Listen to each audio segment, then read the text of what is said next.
xildhibaan daahir aamin jeeso oo ka mid ah xildhibaanada baarlamaanka federaalka Soomaaliya ayaa shaaca ka qaaday in ay dowladda Soomaaliya ku fashilantay sugidda ammaanka dalka. xildhibaankaasi ayaa waxa uu tibaaxay in dowladda Soomaaliya laga doonayay in ay xil weyn iska saarto sugidda ammaanka gobolada kooban oo ay dowladdu ka taliso isla markaana ay suurtagal tahay waqtigan in shacabka ku dhaqan goboladaasi ay ammaan darro darteed qaarkood ay hoygooda uga soo bixi la'yihiin. xildhibaan daahir amiin jeeso oo ka mid ah xildhibaanada baarlamaanka Soomaaliya ayaa waxa uu ka hadlay habacsanaan xagga amniga ah oo uu sheegay in xilligan ay ka jirto gobolka Shabeellaha Hoose.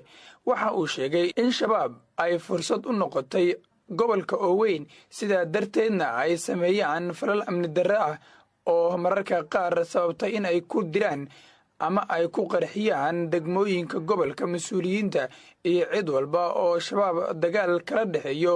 sida uu yiri jeeso oo sii hadlaya ayaa waxa uu sheegay in iskaashi amni oo dhexmara shacabka iyo sidoo kale laamaha ammaanka ee dowladda iyo maamulka koonfur galbeed looga bixi karo. sida uu yiri qaraxyada iyo dagaalada shabaabku ay ka fulinayaan deegaanada iyo degmooyinka gobolka Shabeellaha Hoose, waxaana uu sheegay in haddii aan laga hortegin dhibaatooyinka shabaabku halkaas ay ka fulinayaan ay dhici karto in mas-uuliyiin ka darajo sarreeya mas-uuliyiintii shalay shabaabku ay ku dileen gobolka Shabeellaha Hoose ay dilaan.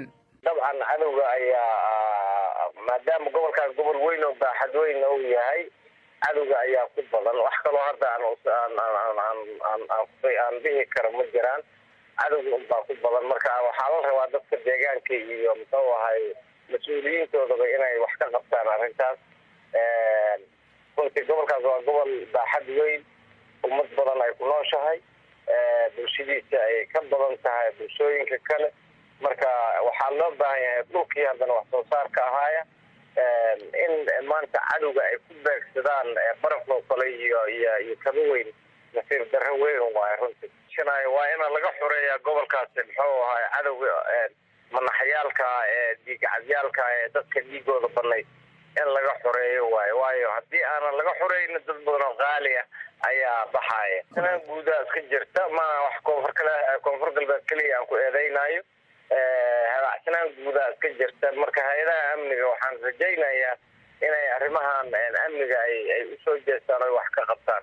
xildhibaankan ka tirsan baarlamaanka Soomaaliya ayaa kula taliyay dowladda federaalka ah ee Soomaaliya in si degdeg ah ay xal ugu raadiso xaaladda gobolka Shabeellaha Hoose, isagoona meesha ka saaray in koonfur galbeed keliya aysan qaadanayn mas-uuliyad darrada amni ee xilligan ka jirta gobolka Shabeellaha Hoose.